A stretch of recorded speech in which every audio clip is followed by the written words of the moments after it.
The digital school of সায়েন্সে তোমাকে স্বাগত জানাই। তোমরা থাম্বনেলে অলরেডি দেখে নিয়েছো যে আজকের ক্লাসের বিষয়টা কি। আজকে আমরা আলোচনা করব পর্যায় সারণী। পর্যায় সারণী পুরো চ্যাপ্টারটা যদি একদিনে আলোচনা করতে হয় তাহলে প্রায় 1.5 ঘন্টা লাগবে। আমি জানি অতক্ষণ তোমাদের ধৈর্য নেই, তাই পুরো চ্যাপ্টারটাকে আমি 3টে পার্টে ভাগ করেছি। আজকের এই অংশে আমি যেটা রেখেছি আর কি, সেটা হচ্ছে পর্যায় সারণীর ইতিহাস বা historical background of periodic table. এবং তারপরে আরও 2টো ক্লাস আমি করব, এটা প্রথম ক্লাস। এখন তোমাদের কাছে প্রথমে আমি একটা প্রশ্ন রাখছি। আচ্ছা বলো তো, এই পর্যায় সারণীটা তোমরা কেন পড়বে, কেন পড়ছো? শুধুই কি পরীক্ষাতে এখান থেকে 5 নাম্বার আসবে সেই নাম্বারটা পাওয়ার জন্য, নাকি অন্য কোনো কারণ আছে? যদি সেই 5 নাম্বার পাওয়াটা কারণ হয়ে থাকে তাহলে বই পড়লেই ঠিক আছে, আমার ভিডিও দেখার কোনো প্রয়োজন নেই। কিন্তু এর পেছনে একটা খুব বড় কারণ রয়েছে। তুমি যদি রসায়ন শাস্ত্রে বা রসায়ন বিজ্ঞানে তুমি যদি এক্সপার্ট হতে চাও তাহলে তোমাকে কিন্তু পর্যায় সারণী ভালো করে রপ্ত করতে হবে। কারণ এর মধ্যেই রয়েছে সমস্ত মৌলকে এক জায়গায় একটা সারিবদ্ধ, একটা শ্রেণীবদ্ধভাবে সাজানো। আমরা জানি আমাদের প্রকৃতির মধ্যে টোটাল মৌল হচ্ছে 92টি।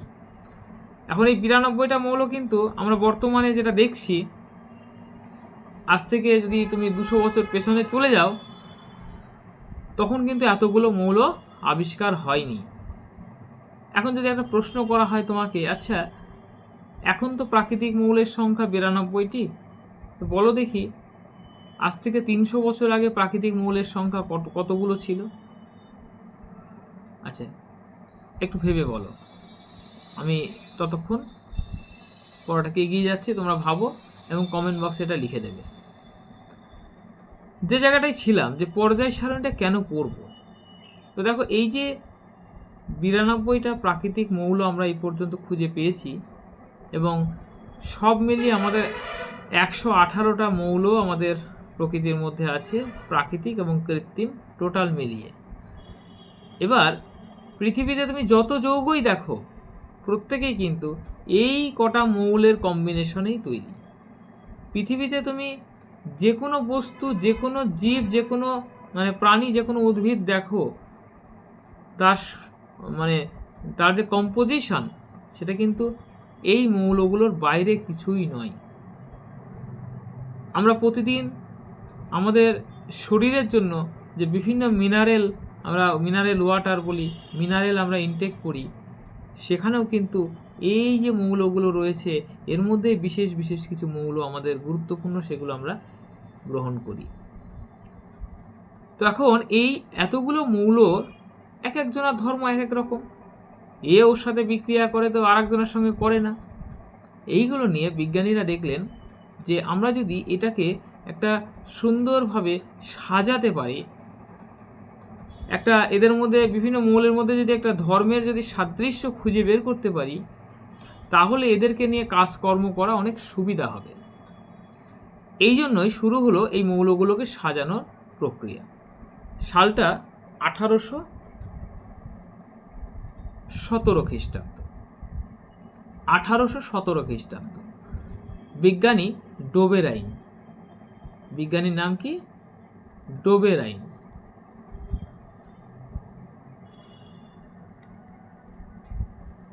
তিনি কি করলেন, প্রথম বিভিন্ন মৌলকে নিয়ে তাদের মধ্যে সাদৃশ্য খুঁজলেন এবং তিনি একটা অদ্ভুত জিনিস লক্ষ্য করলেন। তিনি দেখলেন যে কিছু কিছু মৌল আছে, যেমন একটা উদাহরণ দিয়ে শুরু করি, যেমন ধরো লিথিয়াম একটি মৌল, সোডিয়াম একটি মৌল এবং পটাশিয়াম একটি মৌল। লিথিয়ামের পারমাণবিক ভর হচ্ছে 7, পটাশিয়ামের হচ্ছে 39 আর এটার হচ্ছে 23। এবং তিনি লক্ষ্য করলেন যে এই মৌলগুলোর মধ্যে রাসায়নিক ধর্মে একটা সাদৃশ্য আছে। বলছেন রাসায়নিক ধর্মের সাদৃশ্য আছে, এইরকম যদি 3টে মৌলকে আমরা সাজাই তাহলে দেখব, পরপর সাজাই তাহলে দেখব প্রথম যে মৌলটা রয়েছে এবং 3 নম্বরে যে মৌলটা রয়েছে, এদের পারমাণবিক ভরের যদি গড় করা যায়, অর্থাৎ 7 আর 23কে যোগ 7 আর 39কে যোগ করে 2 দিয়ে ভাগ করো, কত হবে? 46 ভাগ 2 23 হবে, তাই না? এই দেখো 23 কার সোডিয়ামের পারমাণবিক ভর। তিনি কি লক্ষ্য করলেন? তিনি দেখলেন যে রাসায়নিক ধর্মে মিল আছে এমন পরপর 3টে মৌলকে যদি রাখা যায়, তাহলে দেখা যাবে প্রথম মৌল এবং তৃতীয় মৌল তার পারমাণবিক ভরের গড় হচ্ছে এই মধ্যবর্তী বা দ্বিতীয় যে মৌল আছে তার পারমাণবিক ভরের সঙ্গে সমান। আর এইটাকেই তিনি একটা সূত্র আকারে বললেন, এটাকেই বলা হচ্ছে ডোবের আইনের ত্রয়ী সূত্র। তোমাদের প্রত্যেকের কাছে টেক্সট বুক আছে, তোমরা টেক্সট বইটা সামনে রাখো এবং এই সূত্রটা একটু পড়ে নাও, নিয়ে দেখো আমি যে কথাগুলো বললাম তোমরা সেখান থেকে সেইভাবেই বুঝতে পারছো কিনা। এবং ত্রয়ী সূত্র বললে অবশ্যই তোমরা কিন্তু একটা এক্সাম্পল মানে উদাহরণ দিয়ে দেবে, সেক্ষেত্রে তোমরা এই উদাহরণটা দিতে পারো। আমি তোমাকে আর একটা উদাহরণ বলছি। আরেকটি ধরো ক্যালসিয়াম, যার পারমাণবিক ভর হচ্ছে 40, স্ট্রনসিয়াম, আর একটা হচ্ছে বেরিয়াম, ঠিক আছে? এবার এর পারমাণবিক ভর হচ্ছে 137। আচ্ছা, এই দুটোকে যদি যোগ করো, অর্থাৎ 137-এর সঙ্গে যদি 40 যোগ করা যায়, কত হবে? 7, 7, 1। এবার একে যদি 2 দিয়ে ভাগ করে দাও, কত হবে? 8 দুগুণে 16, 8 দুগুণে 16, অর্থাৎ 88.5 হচ্ছে। দেখা যাচ্ছে স্ট্রনসিয়ামের পারমাণবিক ভর 88। তাহলে কি হচ্ছে? এদের মধ্যে রাসায়নিক ধর্মে মিল আছে, এদেরকে যদি পরপর সাজানো যাচ্ছে, তো দেখা যাচ্ছে যে প্রথম মৌল এবং তৃতীয় মৌলের পারমাণবিক ভরের গড় করলে সেটা দ্বিতীয় মৌলের পারমাণবিক ভরের সঙ্গে প্রায় মিলে যাচ্ছে। তো এই হচ্ছে ডোবের আইনের ত্রয়ী সূত্র। সূত্রটা ভালো করে মুখস্থ করে নেবে এবং বাড়িতে লিখে প্র্যাকটিস করবে উদাহরণ সমেত। তো আমরা এরপরে আরও বেশ কিছুদিন চলে গেল, এবার সালটা 1866, 1817 পরে 1866। এই সময় কি হলো? এখানে একজন বিজ্ঞানী, যার নাম হলো নিউল্যান্ড বলে একজন বিজ্ঞানী, তিনি এবার আরেকটুখানি ডেভেলপ করলেন। ওখানে তো ডোবের আইন 3টে মৌল নিয়ে কাজ করেছিল। এবার নিউল্যান্ড কি করলেন? তিনি পরপর 8টা মৌলকে সাজালেন, পারমাণবিক ভর হিসাবে পরপর 8টা মৌলকে সাজালেন। চলো উদাহরণ সমেত দেখা যাক, তাহলে বুঝতে সুবিধা হবে। তো আমি কি করলাম? কিছু মৌলকে তাদের পারমাণবিক ভর হিসাবে পরপর সাজালাম, যেমন lithium, beryllium, boron, carbon, nitrogen, oxygen, fluorine, sodium, magnesium, aluminium, silicon, phosphorus, sulphur, chlorine এবং পটাশিয়াম। এদেরকে আমি পারমাণবিক ভর হিসেবে পরপর সাজালাম। যেমন ধরো লিথিয়ামের হচ্ছে পারমাণবিক ভর 7। তো এইভাবে সবগুলো মনে রাখার দরকার নাই, জিনিসটা বোঝার চেষ্টা করো। তো পরপর সাজিয়ে তিনি কি বললেন? নিউল্যান্ড কি বললেন?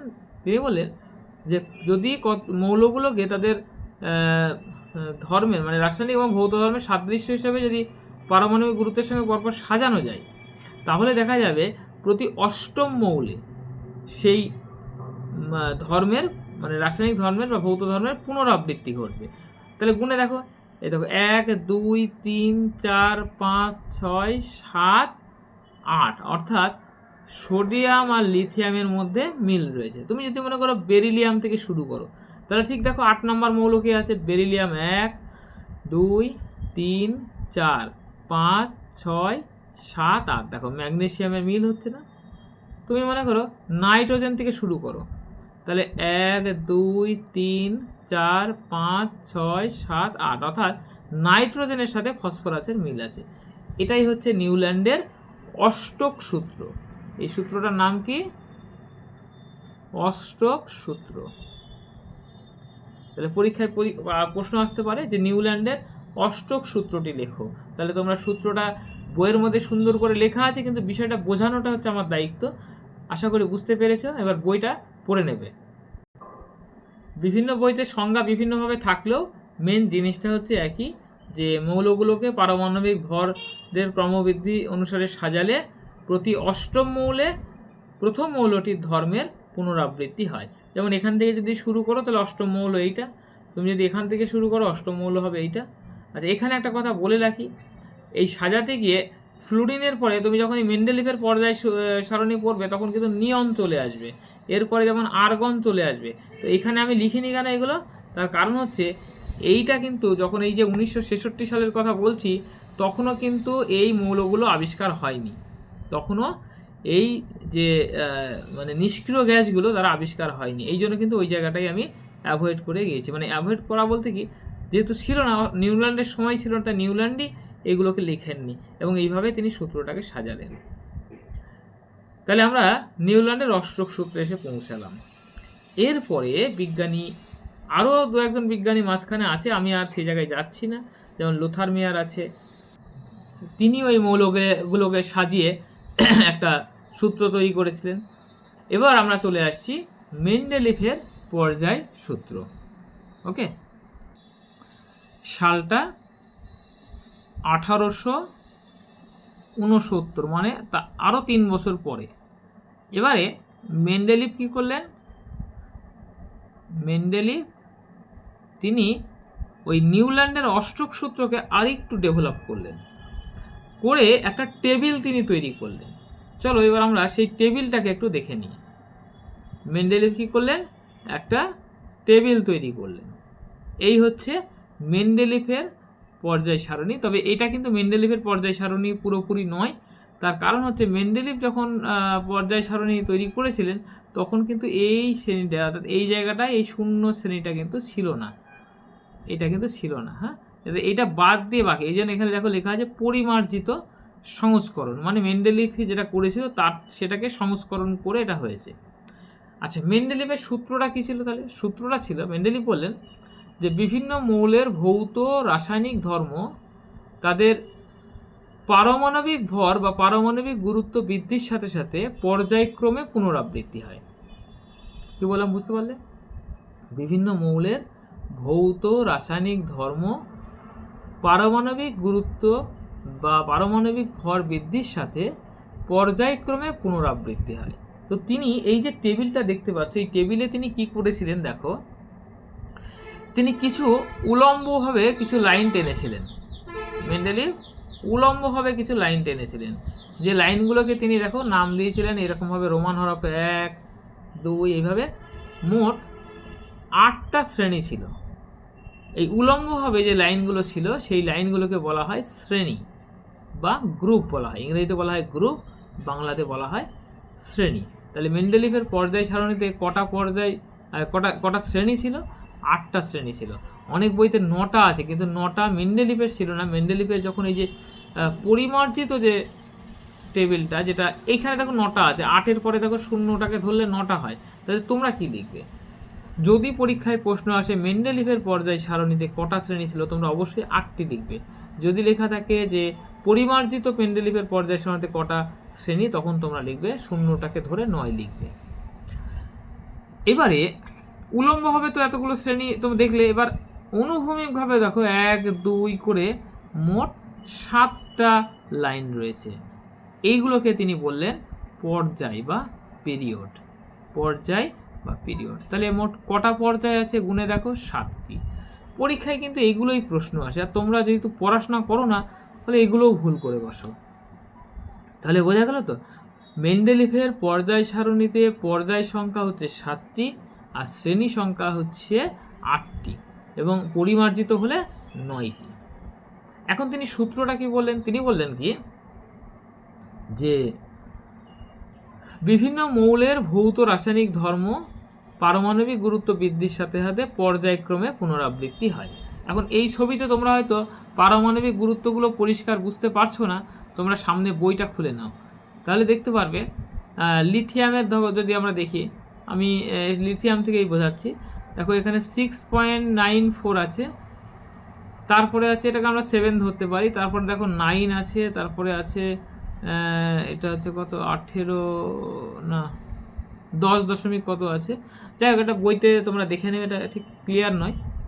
তো এখন এই যে পারমাণবিক গুরুত্ব হিসেবে সাজানো হয়েছে, তার ফলে কী হচ্ছে, তাদের ধর্মগুলো পর্যায়ক্রমে পুনরাবৃত্তি হয়েছে। তার মানে ব্যাপারটা বোঝার চেষ্টা করো।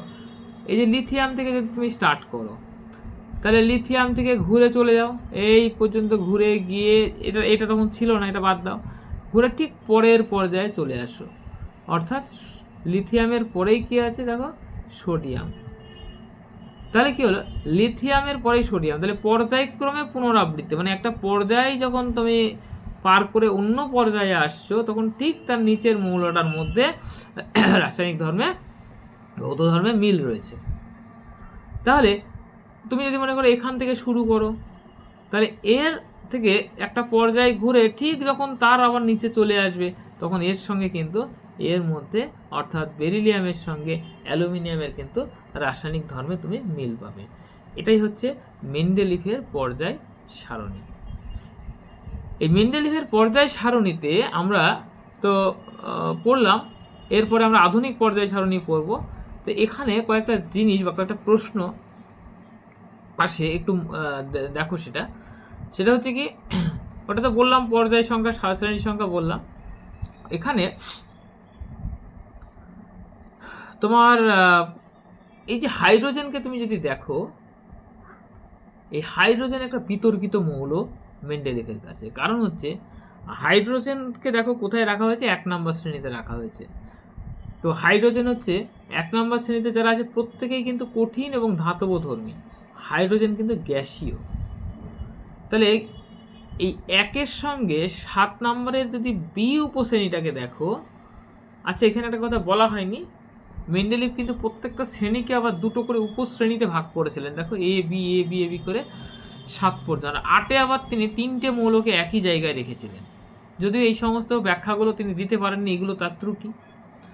তো হাইড্রোজেন নিয়ে কথা বলছিলাম আমি। হাইড্রোজেনের যেহেতু এটা গ্যাসীয় আর এখানে সবাই রয়েছে কঠিন, তবুও হাইড্রোজেনকে দেখো কঠিনের পাশেই রাখা হয়েছে।